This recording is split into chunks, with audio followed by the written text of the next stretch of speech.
स्थापयति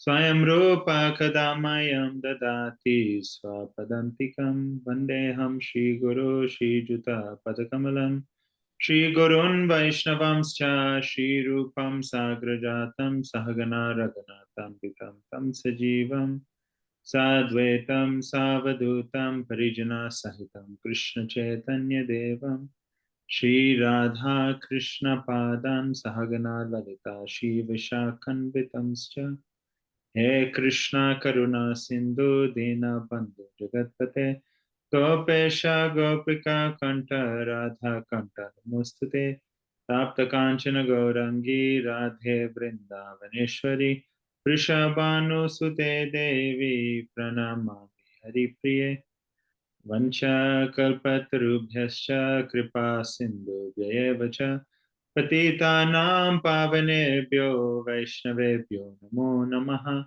मुखं करोति वाचालं पङ्गुं लङ्घयते गिरिं यत्कृपातमहं वन्दे श्रीगुरुदीनतारिणं नमो ॐ विष्णुपदाय कृष्णप्रेष्ठाय भूतले श्रीमते भक्तिवेदान्त स्वामिन् इति नामिने नमस्ते सारस्वते देवे गौरवाणी प्रचारिणे निर्विशेष शून्यवादी पश्चात्यदेशतारिणे जय श्री कृष्ण चैतन्य प्रभु नित्यानंद श्री अद्वैत गदाधर शिवासदि गौर भक्त वृंद हरे कृष्णा कृष्णा कृष्णा हरे हरे हरे राम राम राम हरे हरे ग्रंथरा श्रीमद्भागवतम की जय श्रीला प्रभुपाद की जय ओम नमो भगवते वासुदेवाय ओम नमो भगवते वासुदेवाय ओम नमो भगवते वासुदेवाय नारायणं नमस्कृत्य नरं चैव नरोत्तमं देवीं सरस्वतीं व्यासं ततो जयमुदीरयेत् नास्तप्रायेषु भद्रेषु नित्यं भागवती सेवया भगवती उत्तमा श्लोके भक्तिर्भवति नैष्टिकी. So, reading from Srimad Bhagavatam, 3rd canto, 7th chapter, 13th verse. Chapter 7 is entitled Further Inquiries by Vidhur. So, we'll read the Sanskrit of the verse.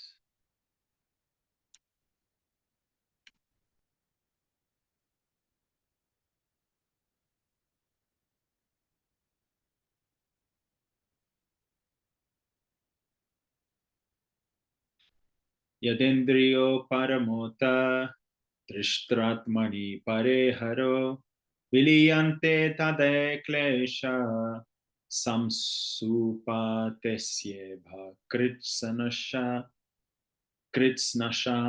kritsnashaha Samsuptasyeva kritsnashaha Yadendriyo paramota Drastratmani pareharo Veliyante tada klesha Samsupesyeva kritsnasaha Yadendriyo paramota Drastratmani pareharo Veliyante tada klesha Samsuptasyeva kritsnashaha. Translation by Srila Prabhupada. When the senses are satisfied in the seer supersoul, the personality of Godhead, and merge in him, all miseries are completely vanquished as after a sound sleep. So when the senses are satisfied in the seer supersoul, which is the personality of Godhead, and the senses merge into the seer supersoul, so find complete refuge in this supersoul, all miseries of the all miseries of the living entity, the miseries of the sense of the living entity, are completely vanquished as after a sound sleep. So it's almost as if you were exhausted and you went to sleep, your body wasn't feeling well, and you went to a very deep sound sleep and you woke up completely refreshed. So purport by His Divine Grace, Srila Abhay Charanarvindam Bhaktivedanta Swami, Srila Prabhupada Ki Jai.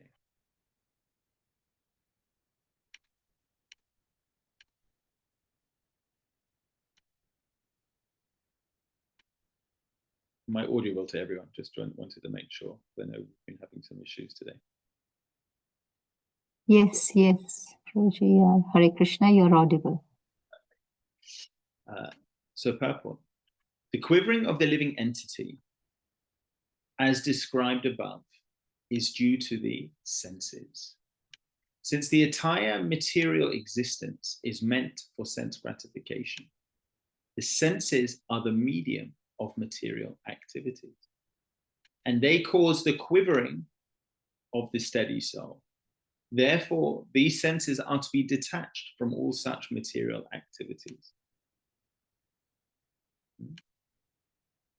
According to the impersonalists, the senses are stopped from work by merging the soul in the supersoul Brahman. The devotees, however, do not stop the material senses from acting, but they engage their transcendental senses in the service of the transcendent, the Supreme Personality of Godhead.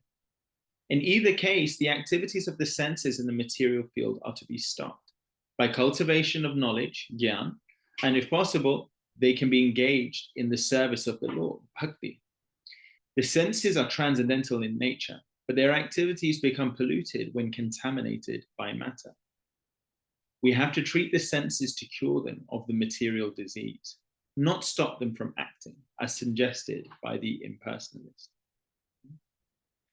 In Bhagavad Gita 259, it is said that one ceases all material activities only when satisfied by contact with a better engagement. I love this verse, actually. I always used to. Let's read that verse 259. I'll read that out, even though that's not on screen. Though the embodied soul may be restricted from sense enjoyment, the taste for sense enjoyment remains. But so if you click on 259, Mataji, or whoever's in control of the screen, we'll quickly read that. Bhagavad Gita 259. If you see, you can probably just click on the link where it says it in red and the line above the cursor. But anyway, no problem. I'll read it. Though the embodied soul may be restricted from sense enjoyment, the taste for sense objects remain. But ceasing such engagement by experiencing a higher taste, he is fixed in consciousness, right? So even if you artificially withdraw yourself from something, let's say I'm addicted to whatever it could be. Let's say I'm addicted to sugar candy. Okay. You get these, used to be called 1 penny sweets. I don't think you could buy anything for a penny now, but when I was young, used to have 1 penny sweet. And you'd go to the tuck shop and you would have certain amount left, and then you get the 1 penny sweets. And actually, you probably look forward to the 1 penny sweets more than you look forward to anything else. You eat them 1, 2, 3, 4. And every day, all the kids would run to the tuck shop. It was a money-making endeavor at school. Run to the tuck shop, go and get all the sweets, and then run for the coach and just be gobbling sweets in the way.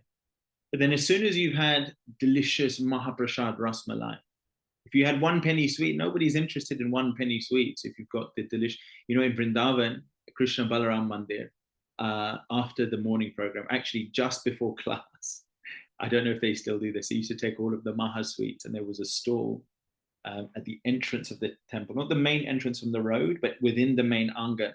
And so we would all, when I was staying in Vrindavan, we would all run there. And instead of listening to the class, we'd be eating those delicious big ras malai, like this big, almost like a paratha size. Delicious, full like fresh milk from Vrindavan, Gomata, and then all saffron, everything, tulsi, freshly made. So when you've had that, you're not going to be interested in the 1 penny sweets. But if all you've got is 1 penny sweets, then the taste for 1 penny sweets remain. So in the same way, this verse 259, which Srila Prabhupada is referring to, is saying that actually to artificially withdraw yourself from something is not good. But if you can replace something, then that's easier. You know, Prabhupada said, don't think about giving up the iron bar. Just focus on picking up the gold bar, right? If we're just thinking about how do I give this up, that's difficult. Oh, but I've always held this bar. This is my favorite bar. It fits so nicely into my hand. But if you see a gold bar, that thing, you never remember it again. Won't think about it again. Gold has crossed $120,000 per kg. Trust me, we're taking that gold bar. So we have to focus the senses, the higher taste. Even I had this conversation while I was traveling with my spiritual master. He said, it's not possible just to artificially repress. So we must seek that which is higher. And that is the theme of today's class. So in Bhagavad Gita 259, it is said that one ceases all material activities only when satisfied by contact with a better engagement. Consciousness is active by nature and cannot be stopped from working.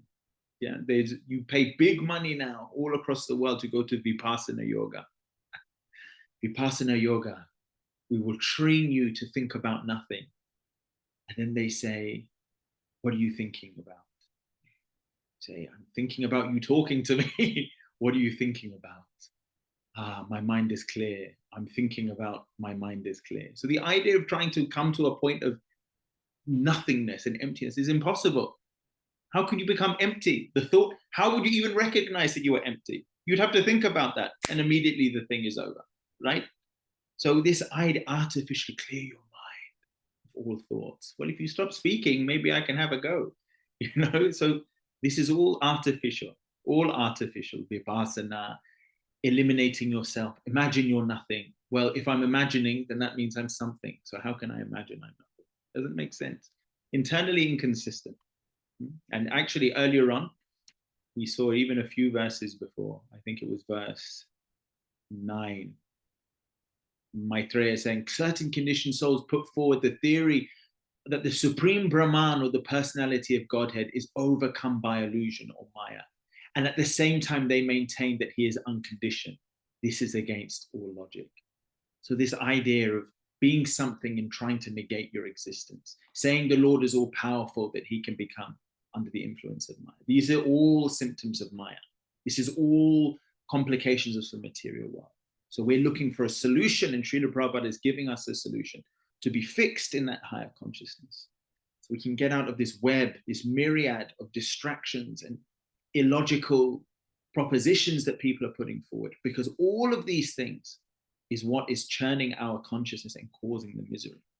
This is all like fog on our journey. We are trying to get somewhere, but all of these things are clouding our journey. They're clouding our brain. We forget where we're even going on this journey. And even if we're clear on where we want to go, we can't see the things. So we need to get out of all of this fog. This fog is the fog of misery and of ignorance. Artificially stopping a mischievous child is not the remedy. The child must be given some better engagement, that he will automatically stop causing mischief. In the same way, the mischievous activities of the senses can be stopped only by better engagement in relation with the Supreme Personality of Godhead. When the eyes are engaged in seeing the beautiful form of the Lord, the tongue engaged in tasting prasad, or remnants of foodstuff offered to the Lord, the ears are engaged in hearing his glories, the hands are engaged in cleaning the temple of the Lord, the legs engaged in visiting his temples, or when all the senses are engaged in transcendental variegatedness. So all the senses means karmendriya and jnanendriya. Karmendriya, we know, are the active senses, the limbs, the tongue, the legs, the genitals, the things which are actually performing activities. They need to be engaged. Karmendriya, actively engaged. But the jnanendriya also, the knowledge acquiring senses. So the ears, the eyes, the nose, the tongue, the touch. When we can engage ourselves completely in the Lord's service, right? All the senses are engaged in transcendental variegatedness. Then only can the transcendental senses become satiated. and eternally free from material engagement. This is going to be the crux of today's class. We're going to talk about, we've seen that Vidura has put forward a proposition of why the senses are causing misery and how that happens, even though the Lord is there in our heart. How is this possible? The Lord is there in our heart as the super soul, right next to the jiva, and still we're going through this misery. How can this have occurred? So how this has occurred, and what is the resolution? What is the solution for it? The Lord as the super soul residing in everyone's heart and as the supreme personality of Godhead in the transcendental world, far beyond the material creation, is the seer of all our activities. Our activities must be so transcendentally saturated that the Lord will be kind enough to look upon us favorably and engage us in his transcendental service. Then only can the senses be satisfied completely and no longer troubled by material attraction. Jay, wow. So this is really, I love verses like this, because actually this is the story of our lives. Well, the story of the planet as we witness it, right? 99.99% of people, actually 100% of people encounter difficulty, and 99.99% have no clue how to come up. And actually their attempts to improve their situation actually only compounds them. This is the fact. Without this gyan, we can't ascertain who we are, what we are. We have no clue. We consider ourselves this body. Even though if we look at a photo of ourselves from 10 years ago, we look completely different. What to speak of 20 years ago? What to speak of 30 years ago? But we think that serving this body is the solution to our happiness. Even though every 7 years, science has even proved every cell in your body has changed. So what is it that you're trying to take care of?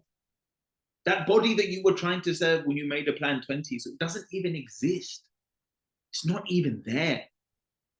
And the body in the future will be different from this body. So what is it that you're serving? What is it that you're trying to protect? What is it that is going to give you what you're looking for? So we don't understand what we are. What to speak of how we can come to that position. So position of, life's meaning or goal or success or happiness. So first of all, I wanted to start off by giving some context. It's very interesting, the beginning of this chapter, which is further inquiries by Vidura. I just wanted to draw attention to the fact that in the very first verse, Vidura is referred to as the learned son of Dvaipayana Vyas, because who is also speaking the Srimad Bhagavatam? It's the other glorious son of Krishna Dvaipayana Vyas, who is Shukadev Goswami. So Shukadev Goswami has referred to Vidura as the son of Vyas. Why? Because he is indirectly pointing out that in order to give a perfect answer, there must first be a perfect question. And Vidura's ability to ask the perfect question is established because of his lineage. He is the son of Vyas. Some might say, well, how is it possible that he is the son of Vyas? He is the brother of Dhritarashtra and he's part of the house of Kuru. But some of you may or may not know the backstory. Actually, Maharaj Shantanu had 3 sons. Bhishma Dev, who was with Mother Ganga, and then 2 more sons through Mata Satyavrati. Satyavrati was the second wife of Maharaj Shantanu. Those 2 sons were Chitrangada and Vichitravirya, right? Chitrangada was the first king. He died. I think it was a hunting accident. Vichitravirya became sick and he died. Both of them died without an heir. So the custom in Vedic times, in previous yugas, this doesn't apply to the Kali Yuga, but in previous yugas, is that the eldest brother would then procreate in the widowed wives of the departed king. Bhishma had taken a vow that I will be a celibate, but Satyavrati had a previous son, and that son was Vyas. So Satyavrati, who is ultimately the grandmother of Pandu and Dhritarashtra, is also the mother of Vyas. So Vyas and the widows of Vichitravirya, who were Amba and Ambika, he created an immaculate conception. In Amba, who was the eldest, Dhritarashtra came. In Ambika, who was the second eldest, Pandu came. But because those two queens hadn't approached Vyas with proper respect, the first queen had closed her eyes when she saw Vyas, because he came straight from the forest, matted locks. She closed her eyes, and therefore her son Dhritarashtra was blind. Ambika became startled. Her eyes were open, she became startled. She went white. And therefore Pandu developed a light complexion, was somewhat sickly. So hearing what was going on, Satyavrati said, stop messing about. We need a proper heir. Go back in.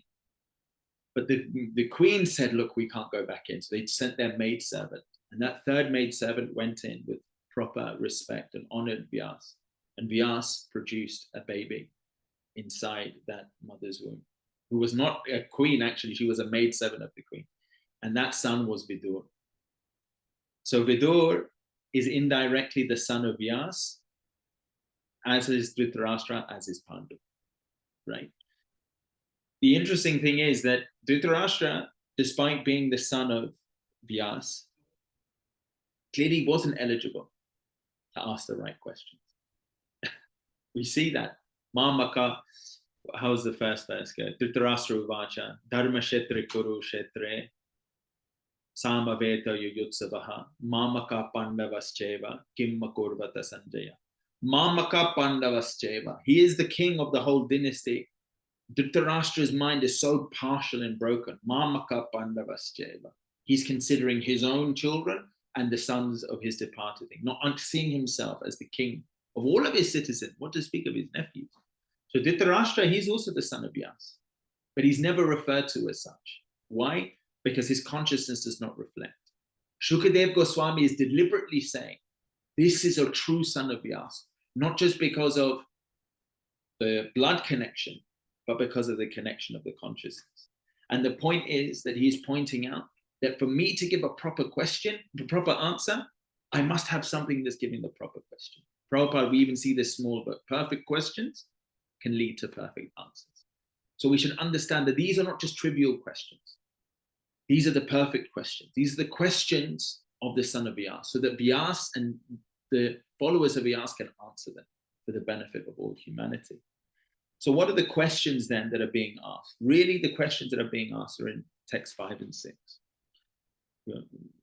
Text 5 of this chapter, the pure soul is pure consciousness and is never out of consciousness, either due to circumstances, time, situations, dreams, or other causes. How then does he become engaged in nescience? What's Vidur saying? He's saying the soul subsists forever. It's this eternal force, never changing force. How can it come into a situation where it's bewildered? This seems to be one of the most powerful souls. The Vedas talk about the soul as more brilliant than 10,000 suns. How does it become bewildered like this? And then text 6, Vidur asks another perfect question. The Lord, as the super soul, is situated in every living being's heart. Why then do the living entity's actions result in misfortune and misery? Imagine being stood directly next to Krishna, and then, slipping over and chipping your tooth. You think, how is this happening? With Krishna, surely this should be all fortune. Bhagavan, all bhagya, all fortune is there. You're the direct company of Bhagavan. And yet, misfortune, calamity, crisis, terror, fear, arguments, war. How has this happened? These are very good questions by Vidur. It says the soul and the super soul reside within the heart space. It's a 6-inch form of the Lord within our heart. Bhagavatam has said that earlier on. And our jiva is in the same heart along with the super soul. Why are we going through all of these difficulties? Why is this happening? And then we come to the answer. And this verse 13, exactly after 10, 11, and 12, well, 11, 12, and 13, we come to the answers. So let's deal with this. Let's deal with this systematically before we come to the complete conclusion. So we started off the class by saying the biggest problem is that we struggle with what we are. We misidentify with the body. You see, the soul is perceiving. But just like the Supreme Personality of Godhead, we have a fractional part of the Supreme Personality of Godhead. And therefore, even Krishna, who was able to destroy Nrsimhadev, just like the breaking of a wasp, can also be caught by Mother Yashoda with a little rope and tied up. And he can have floods of tears in his eyes because of a little stick, which, by the way, Mother Yashoda had no intention of using. And he knew well and good. So Krishna can also come into a forgetful position. Krishna can engineer the situation that he can become forgetful of what his ultimate reality is. In the same way, we are also imbued with that ability to remember and to forget, to be conscious and present, and to daydream. What did Srila Prabhupada say? The fastest vehicle in existence is what? The mind. In the space of the moment, you can be sitting in Eldoret, but your mind can be on the beach in the Maldives. Boom. Or in Diani Beach, or wherever else people go when they live in Kenya. Where else do people go? They go to Mombasa. Mind can be there instantly. I'm here in the college, I'm doing some writing, but my mind is on the Sunday feast, thinking. It's not even in a different location, it's in a different time altogether. So it is said that actually the spirit soul is perfect. He's replete Sachitananda Vigraha, but he still has that ability to be able to transport his consciousness somewhere else. So the soul can just momentarily deviate. He can be there with Krishna, and then the consciousness can just deviate too. Imagine what it would be like in an existence without Krishna, where I am the most important member, I'm the most important feature of my life. Just that thought, the consciousness can transport you over there. And even a few verses before, what does it say? What does Maitreya said? Maitreya said, number 10, the living entity is in distress regarding his self-identity. He has no factual background, like a man who dreams that he sees his head cut off. You dream, so you are witnessing yourself with your head cut off. Do you see why he uses those terms? If you cut off your head, would you be able to witness that happening? You wouldn't have a head. So we're in this perplexed situation where we think we're witnessing something, but if we're actually to analyze it, it's not possible. It's like a virtual reality. Has anyone been to these new virtual reality things? You put on the goggles, and sometimes you're on a roller coaster, and the roller coaster flies forward, and your natural instinct is to sit back and hold on, and you actually feel like you're falling. So this material existence is that we have deviated. We've said we want a scenario where we are the center of attention, and we've been plunged into it. We've been plunged so immersively into it that we don't even realize that we've been plunged into it. And now we're experiencing all of these things. But then what happens, just like virtual reality, if I'm hungry and I'm in this virtual reality universe, the impulse to be hungry is still there by the person who's put on the goggles. But if he's so immersed and in the VR, he goes to try and eat something, will his hunger be satiated? No. The impulse is still there in the back of his mind because he's not actually part of that reality. The impulse to be hungry is there, but he's looking for it in this virtual world. If he needs to go to a bathroom, he's in that virtual world and he finds a virtual toilet and he goes to a bathroom. It's not going to end well for that individual, right? It's not going to end well. It's going to be a messy situation. He may think that he's going in that virtual world, but he's just going to make a mess of himself. You see? So this consciousness has engineered this virtual reality. And because we're imbued with the ability of Krishna to forget, just like Krishna can forget that he is the Supreme Lord, we've forgotten. We still have impulses which are coming from our actual identity, but it's focused through the prism of this virtual reality. And that is where the disconnect is coming. And what is the major disconnect? It's not about toilet and eating. It's actually that the real constitutional nature of the soul is to engage in a loving exchange, engage in loving service. That is the raison d'etre. That is the prandan. That is the life air of the soul, is to engage in a loving reciprocation. You know, who's that singer? I've forgotten his name. Lionel Richie. He sings this song, My Endless Love. He's singing about endless love. You know, okay, now music has changed a bit in the 2010, but certainly for many decades, everything revolved around this beautiful notion of love. And many of these singers themselves have had 2 or 3 or 4 divorces. So they're singing about endless love. They haven't even experienced endless love. And in fact, they probably never even met someone who's had the endless love, but still they're hankering after this thing. Why? Why? I don't go outside and hanker after, you know, a dog with wings flying through my window on the 1st floor, because I have no reference of it. Why is it that we're hankering after this endless love, endless youth? Now, multi-trillion-dollar industry. I want to look youthful forever. Why? Who have you met that at the age of 90 looks the same as they did at 19? No one. Why hanker after something which is an impossibility? These are all prompts from the spirit, Nava Yovana. Everyone in the spiritual world, there's no aging process.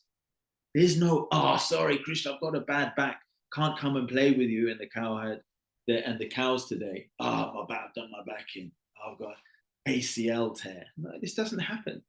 So these are prompts. And if we analyze it, it's not rational of this world.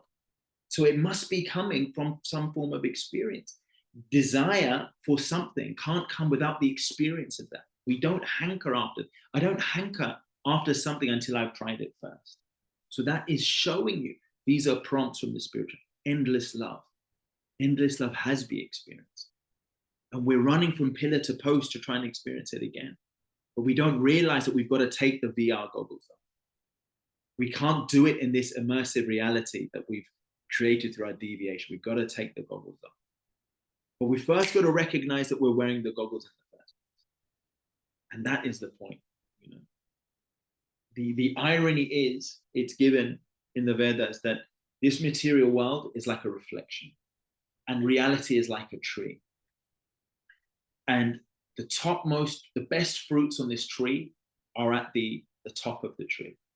And it's like us going to this reflection of the tree and trying to get the fruits off that tree. And the irony is that when something is reflected, the topmost point of the tree is here, and the reflection is over here. So by searching after the top fruit on the top of the tree, and the reflection is actually the furthest distance away from the actual fruits. Not only are we misguided, but we are so completely misguided by searching for that loving relationship in this world. We are going as far as possible away from the actual reality. And the irony is that by doing what is considered the lowest in this world, being renounced, being self-controlled, showing temperance, showing discipline, they're like, what do you guys do for fun? Well, actually, what we do for fun, you may seem like austere here, but this is the closest point to the spiritual reality. Right? This is the closest, but we are able to access this whole realm of experience, which you people have no idea about. What is the difference? This is the fundamental difference. Now we know that what we are is we are a reality beyond this. What we want is actually the impulses of the soul. It's the impulses of the impulses of the soul based on our eternal reality. Anandamoy Bhyasat. Anandamoy Bhyasat. That the soul is constantly hankering after optimizing his pleasure from any decision. When you sit down to eat, And, let's say somebody's cooking prashadam. He says, what would you like to have offered to the Lord today and to have for prashadam? You don't go into your mind, what is it that I like the least? Nobody sits down and think, what is it that I like? I want to have something which repulses me. Make me a whole thali full of things that repulse me. Nobody would say that. They may compromise taste for health, but nobody's going to say, give me something which is terrible for my health and which tastes terrible as well. I want to go all out to make myself miserable. No one would do that. Nobody, if you're in a room full of different chairs, some are very comfortable, some are very strong. Nobody would go and sit on a chair which was a chair of nails to intentionally cause pain. They would go and find the most comfortable chair or the most firm chair or the most secure. You would, in every decision we make, we never try and put ourselves into a position where we're not optimizing our experience of pleasure. Can anyone think of it? Whether it's for sensory pleasure or whether it's for long-term benefit, we're always trying to optimize. Ananda moy bhyasa. This is the nature of the soul. It's always seeking out the most pleasurable situation. But the point is that just as a child, you leave a child in a room full of sweets and a room full of cabbage, I guarantee you the child will finish off the sweets long before he even looks at the cabbage, because it's looking for that instant gratification. As you mature, you realize, okay, I can eat all of those sweets, but then all of my teeth might fall out. So I'll have some short-term sensory pleasure at the expense of longer-term happiness, right? So then you start to adjust how you perceive it, not the instant gratification. You take a longer-term view as you mature. Some people don't. Some people don't study for their exams, and then forget all of that. I'm going to go out. I'll do this cinema year. Short term, they want to enjoy. Long term, they suffer because they haven't got their grades, they haven't got their education, they can't get the job. So as you become more mature, you start to prioritize the long term. What does the devotee realize? He comes to this realization the body is always changing. He comes to this realize that consciousness doesn't come from chemicals being put together. Amino acids. Since when do amino acids have feelings? Since when does water have feelings? Since when does calcium have feelings? Feelings, desires, where does this come from? The devotee comes to the realization that this experience, this desire is coming from something beyond these chemicals. It's the soul. So when he's prioritizing, he's not prioritizing the short-term pleasure. He's not prioritizing the long-term health of the body. He's prioritizing the eternal situation engagement of the soul. So just like the child will have short-term pleasure and then long-term unhappiness when his teeth fall out. The materialist, even the so-called sober materialist, he may have, quote unquote, a healthy, long life. But what happens to him when invariably his soul leaves that body? Nobody knows. So you can say, yes, I'm planning for long-term happiness. No, you are planning for happiness for this body. But we know that every 7 years, this body changes. What to speak at the time of death when you're in an entirely new format of body, in an entirely new frequency. So Anandamoy Bhyasa, we're not doing this in its limited expression. We're not doing this in its temporary expression. We are trying to establish ourselves in our eternal position. So we can eternally be happy. We can eternally be situated in our constitutional position, engaging in the service of the Supreme Lord. Panchakosh, Annamoy. I've said this a million times, and I love this because this is always applicable in our decision making. Annamoy, Pranamoy, Mannamoy, Vijnanamoy, Annamoy, food. I eat, only I enjoy. Pranamoy, I breathe. I benefit, the world benefits. Mannamoy, I can benefit people who don't even know I'm benefiting them. Like the soldier on the front line, border security force. India has the longest, most hostile border of any country in the world. In every direction, we have hostility. And there are courageous men who risk their life every single day for the security of those people in their luxury condos in Mumbai and Delhi. He is serving them, and they will not even know of his service.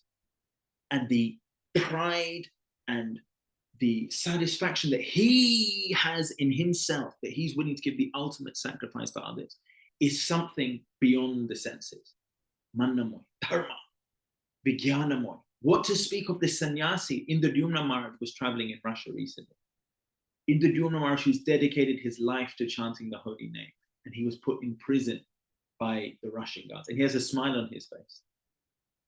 He's not just fighting for the bodies of people, he's traveling the world like Maharaj Indradyumna, fighting for the souls, the well-being of the souls of people. And then Anandamoy. How blissful must he be? He's getting hugs and embraces from Damodar in this month of Kartik for the sacrifice that he's making for the soul. And then Anandamoy, like our Srila Prabhupada. Blissful.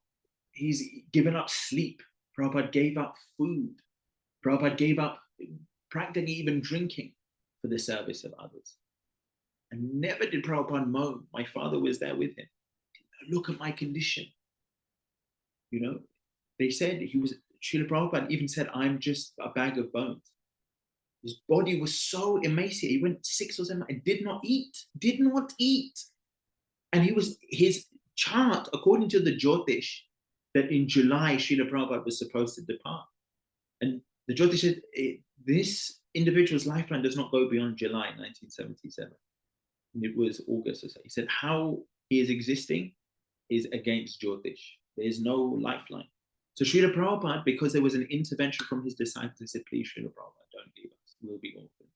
Please stay here and guide us. So Srila Prabhupada acquiesced. He gave up food. He gave up water. His eyesight became so bad, Srila Prabhupada.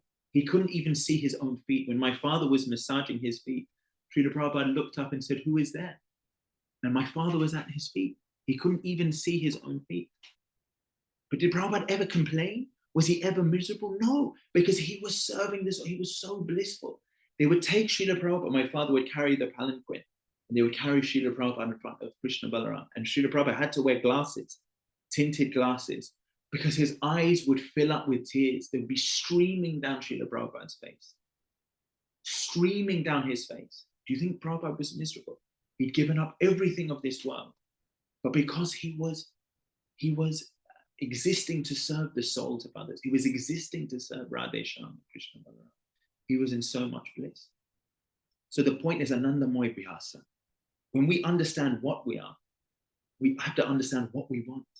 And what we really want is not Annamoy, not the pleasure of the senses, not the pleasure of interacting with other people, not even the pleasure of even being able to die for other people, but the pleasure of being able to engage with people's soul, and the pleasure of being able to live and die for the benefit of people's soul.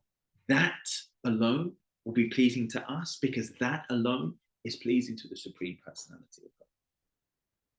Krishna, Rama, the reservoir of all bliss. When we live and die for the benefit of the souls of others, the Lord's mercy is fully on us. And that is called devotional service. That is called bhakti. So the cause of this misidentification is we've used our free will to enter into this virtual reality. But the remedy for this misery, this misidentification, this pulling our senses out of that virtual reality and re-establishing it back in, is through this process, gradual devotional service, which will re-establish us. You know, the Nectar of Devotion says in the first chapter, one of the first lines is that pure devotional service brings immediate relief from the suffering of this material world. Let me see if I can find it. I'll get the exact words. Here we go. Further characteristics of devotional service are described by Rupa Goswami with evidences from different scriptures. He states that there are 6 characteristics of pure devotional service, which are as follows. Number 1, pure devotional service brings immediate relief from all kinds of material distress. Srila Prabhupada explains relief from material distress. In Bhagavad Gita, the Lord says that one should surrender unto him, giving up all other engagement. The Lord also gives his word that he will protect surrendered souls from the reaction of all sinful activity. Srila Rupa Goswami says that the distresses from sinful activities are due both to the sins themselves and to the sins committed in our past life. So the remedy is this pure devotional service. But pure devotional service, unfortunately, is not just a light switch that we can flick on and off. So what is Srila Prabhupada saying? Since the entire material existence is meant for sense gratification, the senses are the medium of material activities, and thus they cause the quivering of the steady soul. Therefore, the senses are to be detached from all material activities and then engaged. That's what Vaidhi Bhakti is. Vaidhi Bhakti, active Bhakti, sadhana Bhakti, is the process of engaging our physical senses, karmendriya, active senses, jnanendriya, knowledge acquiring senses, in the regular and habitual service of the Lord. It's regulated, it's prescribed. And by doing that, cheto darpanam marjanam, we start to cleanse, we start to dissipate this fog. We start to cleanse this dust. We start to take off the VR reality. And slowly and surely, we start to realize that all of the things that we are hankering for over here are actually not going to fulfill. Well, first of all, we have more clarity about what it is we want. We've kind of got like a general vague sense, but we start to have a much clearer sense of what it is that's going to make us happy. And we start to be much clearer about how we're going to get it. And the more that we do it, eventually we'll rise up from annamoy activities to pranamoy activities to manamoy activities to vijnanamoy activities and ultimately to anandamoy activity. We will be blissful in the engagement of devotional service. We won't have to set an alarm to wake up. We'll be up before the alarm to chant our japa. We'll be front of the queue to serve prasadam, not front of the queue to take prasadam. We'll be happy to go on padayatra to do these activities because we realize nothing else in this world is going to give us the happiness that we're searching for. So in conclusion, we are confused about what we are, just like Srila Maitreya and Maitreya is described that it's like a man who thinks that his head has come off and he's in this kind of distressed reality of how are these things happening to him. But really, this is all a virtual reality. It is like the moon, which is reflected in the water, and the ripples of the water seem to be affecting the moon. But really, the moon is somewhere else, and that is just the water. The moon is unaffected by it. So we are distressed about what we are. We are distressed about what we want. But the solution for that is the engagement in devotional service. Devotional service will bring the clarity of who we are, the clarity of what we are searching for. And ultimately, when it comes to the stage of complete purity, we will completely disengage from this virtual reality and will be re-established in our constitutional position. At which point, the distresses of this world are gone. As soon as you take off the virtual reality goggles, it's gone. That virtual pseudo reality is gone. And you're blissfully back in your actual reality. So, Grantara Srimad Bhagavatam ki jai, Srila Prabhupada ki jai. Any comments, questions, and corrections? Thank you very much, Prabhuji. How wonderfully you explained. And especially I like the analogy, like we always say that the spiritual world is a reflection, and but I like the closest point is when you are following the regulatory principles and when you are doing your dharma, and that's the closest point to the spirituality, to the spiritual world. So thank you for that. That was an excellent point, along with lots of other points. But let's open it up to questions. Any questions or comments? Yes, Hitesh Prabhu. Hare Krishna. Hare Krishna. Prabhuji, very nice class. I feel like Srila Prabhupada and Krishna is talking to me today through this class because I got a situation today and the very solution has been in this class itself. Kartik Maas. Sometimes, Our Kartik Maas. Prabhu and your okay. Sometimes out of immaturity, where we are supposed to set example to people we are preaching, sometimes we just open our heart. And all these difficulties which you mentioned in the class, sometimes we express these to wrong people and they draw wrong conclusion that in fact the path you're following, Hitesh, is not giving you happiness. But as Gyan, we already know the this solution Lord Krishna already gave in Bhagavad Gita 3.37, that it is lust only, O Arjun.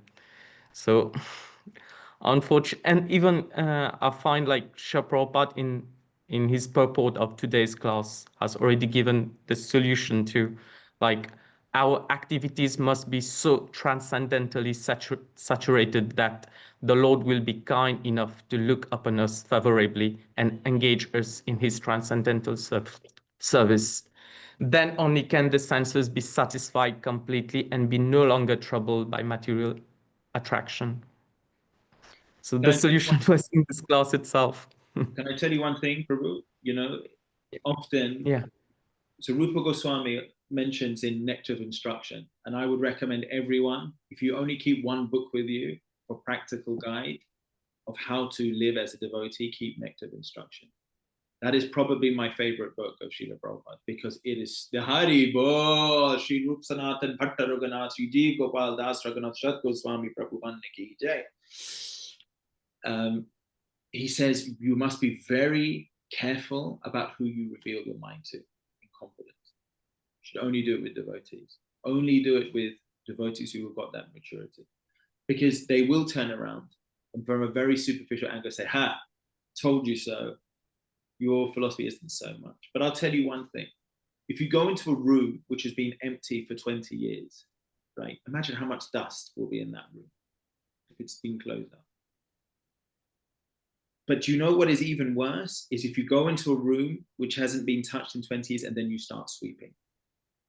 When you start sweeping and clearing that room, at first, it will appear that that room is even dirtier because all of the dust will start to come up into the air.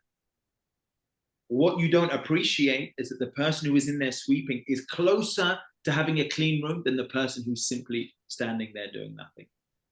So it may appear that devotees are going through more trauma. But what people don't realize from their superficial vision is that they are closer to having a pure heart than somebody who's just doing nothing, leaving the dust there, maybe even adding dust. So you be strong in yourself. There is no other solution to this world because Janma Mrityu Jara Vyadi, birth, death, old age, disease, it's going to escape them. You have all the parties you want. It's gone.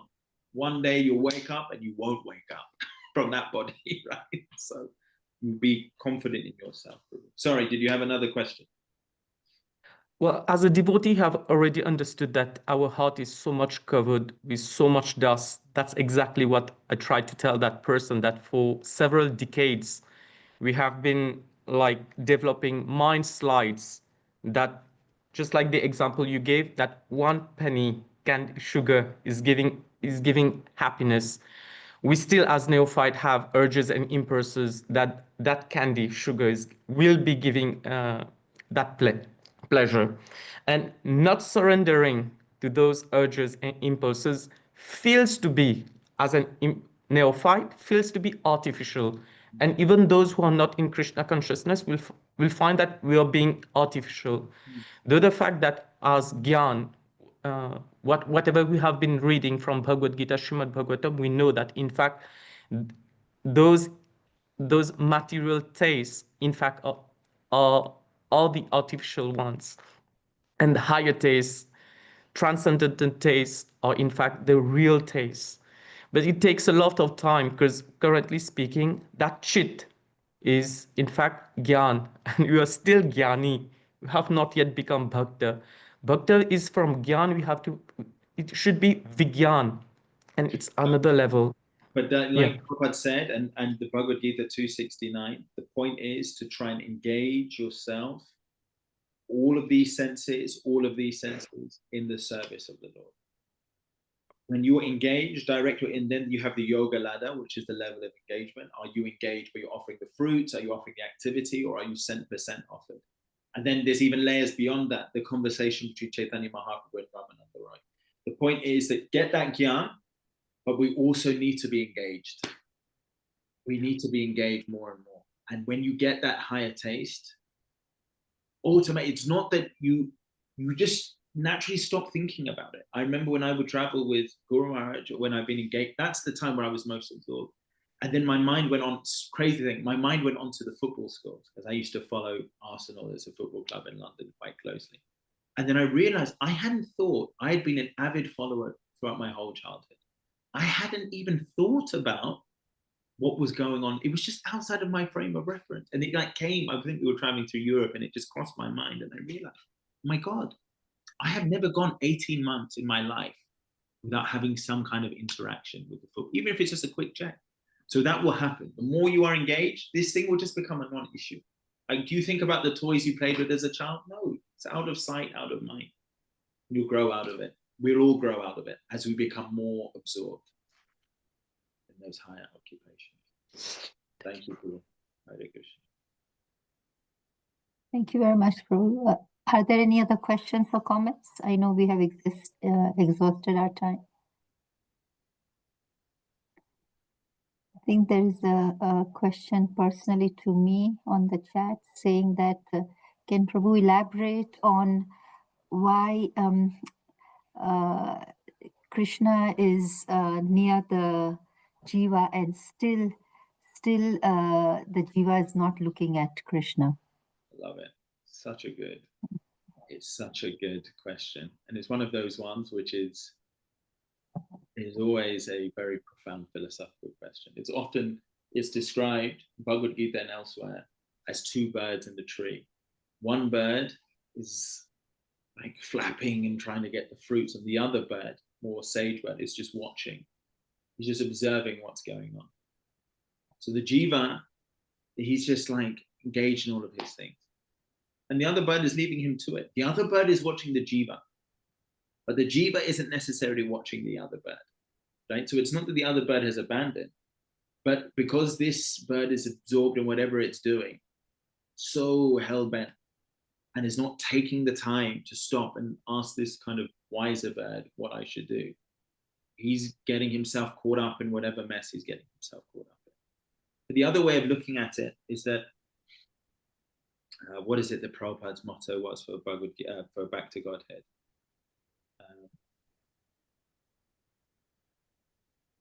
Something that Godhead is light, and there is nescience. Wherever there is Godhead, there can be no nescience. Basically, the fact that I'll search it out. I've got it on the tip of my tongue. But the principle being that wherever the light, wherever the Lord is, everything is illuminated with knowledge, bliss, with eternity, knowledge, and bliss. Everything. But then if the Lord is there, how can there be darkness? And the answer to that is that the darkness, you see, the only way to make a shadow, if you're in an open desert, is to turn your back to the sun. If you turn your back to the sun and you look ahead of you, you'll see a shadow. But that shadow isn't caused by the sun, that shadow is caused by you. You have created the darkness by turning away from the sun. If I turn around to the sun, everything is illuminated. But I've chosen to focus on my own darkness, the darkness which I have created, by creating a barrier between me and the Lord's light. So the Lord has given us everything, that we are part and parcel of the Lord. And as such, we have free will. And we exercise our limited free will, either by looking towards the Lord's path or by looking away from it. And it's as simple as that. How can we, the facilities are there for us, especially for devotees. How can we blame the Lord? He's given us the facilities. And then take them. And if you don't want to take them, you've only got yourself to blame. And as we, but I want to be pure now. Well, I'm sorry. Just because you desire something doesn't mean that that thing should come automatically. If I say, I want a cake, well, you have to get the ingredients and you have to understand the recipe, and then a cake will come. You get married. Okay, next day, I want a baby. Sorry, there is a process as per the laws of material nature. I want to be a pure devotee. Fine, you can be. But a pure devotee means you're only worried about the service. You're not worried about how it affects you and what you want out of it. That's not service. That's self-service. That's not devotional service. So engage in the process and the outcome will come. But it won't be according to your time scale, because that in itself is opposite to what devotional service actually is. Does that make sense? Is that answering Does that answer the question, Mataji? So the Lord is there, the super soul is there, the jiva is there. The jiva has to get out of its own and use the process to be able to reconnect with the Supreme Personality of Godhead. And it's not a button. The Lord isn't a gumball machine, vending machine. Pure devotional, B2, pure devotional service. Here's, 50 Kenyan shillings. There's another way of playing that. Thank you so much, Prabhuji. Any other questions or comments? If there are no questions and comments, yes, Chandni Mataji, Hare Krishna. Krishna, thank you so much for this class. Please accept my humble obeisances. Just a comment. I really liked what you said about the virtual reality and the goggles. I think we should always remind ourselves that yes, we're in Maya, and just remove that Maya by removing, what we perceive internally, and surrender to God, and just try and be Krishna conscious, and serve as much as we can. Yeah, thank you so much. Hare Krishna. You follow this process, engage all of your senses in the Lord's service, engage all of your dynamism in the Lord's service, be cultivating this knowledge, spend time with devotees. Gradually, the goggles will come off. And then, sometimes it's like this. You're half looking at that reality, half looking at this reality. But if you stick with the process, the goggles will come. And it's a beautiful start, Chandni Mataji. That picture of Radhe Shyam in Vrindavan is a wonderful way to engage your eyes in devotional studies. Thank you, Hare Krishna. Thank you so much. Hare Krishna. There being no other questions or comments, can I request Eastern Prabhu? Prabhu, are you able to end the session for today? Hare Krishna. Hare Krishna, please accept my humble obeisances. All glory to Srila Prabhupada. Thank you so much, Prabhuji, for the wonderful class. A lot of points have been shared and a lot of questions have been responded to. And I also had a question, but Hitesh already asked the question and I got some enlightenment from that. Thank you so much. I would like to invite every devotee present to unmute and chant one round of the Hare Krishna Mahamantra in the glorification of His Grace Krshnarjuna Das Prabhuji for the wonderful class. Hare Krishna, Hare Krishna, Krishna, Hare Krishna, Krishna, Krishna Krishna Krishna, Hare Hare Hare, Hare, Hare Hare Rama, Hare Rama, Rama, Rama Rama Rama, Hare Hare. Srila Prabhupada Vacha kalpatarubhyascha siddhubhya eva cha patitanam pavanebhyo vaishnavebhyo namo namaha. अनंत कोटि वैष्णव वृंद की जय। श्रील प्रभुपाद की जय। ग्रंथराज श्रीमद् भागवतम की जय। Jai. ISKCON Elder Red Ki. Jai. His Grace Krshnarjuna Das Prabhuji ki. जय। Thank you all. Thank you. Thank you so much. Hare Krishna. Hare Krishna.